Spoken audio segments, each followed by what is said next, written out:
Good morning class. आज हम आपका इन्वायरमेंट में आपको पढ़ाने जा रहे हैं नदी किनारे बसे प्रमुख भारतीय नगर कि कौन सी नगर के पास कौन सी नदी है या किस नदी के किनारे कौन सा नगर बसा है, क्योंकि इससे भी रिलेटेड आपको एग्जाम में एक क्वेश्चन आ सकता है कि कौन सा शहर कौन सी नदी के किनारे बसा है। तो आज हम आपको टोटल 15 ऐसे शहर बता रहे हैं कि किस शहर के किनारे कौन सी नदी है। तो सबसे पहले है हमारा शहर आगरा।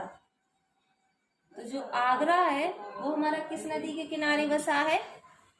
यमुना। आपको एग्जाम में ऐसे क्वेश्चन आ सकता है कि आगरा शहर किस नदी के किनारे बसा है, तो आगरा शहर यमुना नदी के किनारे बसा है। इसके बाद है हमारा इलाहाबाद।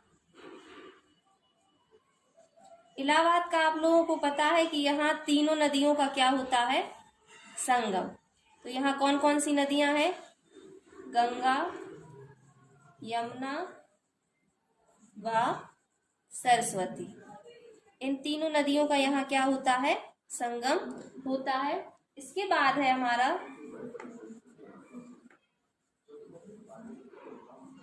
लखनऊ। लखनऊ हमारा बसा है गोमती नदी के किनारे। आप लोग वैसे भी याद कर सकते हैं कि जो ट्रेन के नाम है उसी शहर की जिस शहर की जो ट्रेन है उस शहर का नाम भी उसी पे है। जैसे यमुना एक्सप्रेस, लखनऊ है गोमती एक्सप्रेस। तो ऐसी बहुत सारी जो ट्रेनें हैं वो शहरों के नाम से भी, आपको नदियों के नाम से उस शहर की क्या है, ट्रेनें स्टार्ट है। 4th नंबर पे है हमारा पटना। पटना जो हमारा है वो बसा है गंगा नदी के किनारे। पटना कहाँ बसा है? गंगा नदी के किनारे। इसके बाद है हमारा कानपुर। तो सबसे गंदी गंगा कहाँ पर है? कानपुर में। तो कानपुर कहाँ बसा है हमारा? गंगा नदी के किनारे। इसके बाद है हमारा हैदराबाद। हैदराबाद बसा है मूसी नदी के किनारे। कौन सी नदी के किनारे? मूसी। तो अभी हमने आपको कितनी कराई है? 6। आगरा किस नदी के किनारे बसा है? यमुना। इलाहाबाद का तो आप लोगों को सबको पता है कि यहाँ तीनों नदियों का क्या होता है? संगम। गंगा, यमुना, सरस्वती। इसके बाद है लखनऊ। लखनऊ कौन सी नदी के किनारे है? गोमती। पटना है हमारा गंगा। कानपुर बसा है गंगा नदी के किनारे और हैदराबाद मूसी। इसके बाद है हमारा उज्जैन। तो उज्जैन के लिए जो ट्रेन होती है वो कौन सी है? क्षिप्रा एक्सप्रेस। तो ये कौन सी नदी के किनारे बसा है? क्षिप्रा। इसके बाद है हमारा हरिद्वार। तो हरिद्वार भी कौन सी नदी के किनारे बसा है? गंगा।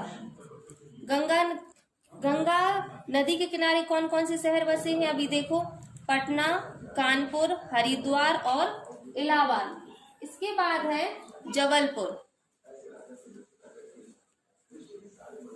जबलपुर हमारा जो बसा है वो बसा है नर्मदा नदी के किनारे। और हमने आप लोगों को ये भी बताया था कि ऐसी कौन सी 2 नदियां हैं जो हमेशा उल्टी दिशा में बहती हैं, पश्चिम से पूरब दिशा में? नर्मदा और ताप्ती। ये जो 2 नदियां हैं ये हमेशा उल्टी दिशा में बहती हैं।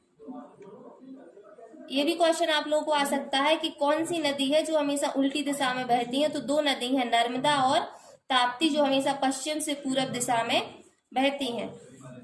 इसके बाद है हमारा वाराणसी। वाराणसी या बनारस। तो ये भी हमारा किस नदी के किनारे बसा है? गंगा। इसके बाद है मथुरा। तो मथुरा हमारा किस नदी के किनारे बसा है? यमुना। इसके बाद है ओरछा। ओरछा जो है वो हमारा बसा है बेतवा नदी के किनारे। और पटना ये भी हमारा है गंगा नदी के किनारे। दिल्ली ये बसा है यमुना नदी के किनारे। और एक एंड लास्ट में लिखते हैं 15 नंबर पे सूरत। तो सूरत बसा है हमारा ताप्ती नदी के किनारे। हमने आज आपको क्लास में कितने शहर बताए हैं? 15। सबसे पहले है आगरा। आगरा किस नदी के किनारे बसा है? यमुना। इलाहाबाद गंगा यमुना व सरस्वती का संगम स्थल पे। लखनऊ गोमती। पटना गंगा। गंगा देखो सबसे पहले कहाँ है? पटना है, इलाहाबाद है, कानपुर, हरिद्वार, वाराणसी और पटना। इस जगह पटना 2 जगह हो गया, एक और शहर लिख लीजिए, कोलकाता। तो ये बसा है हमारा हुगली नदी के किनारे। कानपुर गंगा। हैदराबाद कौन सी नदी है? मूसी। उज्जैन क्षिप्रा। जबलपुर नर्मदा। मथुरा यमुना। ओरछा बेतवा। दिल्ली यमुना। सूरत ताप्ती और कोलकाता हुगली। इन्हें आप लोग अपनी नोटबुक में नोट कर लीजिए और इन शहरों को क्या कर लीजिए, आप लोग याद कर लीजिए। Thank you.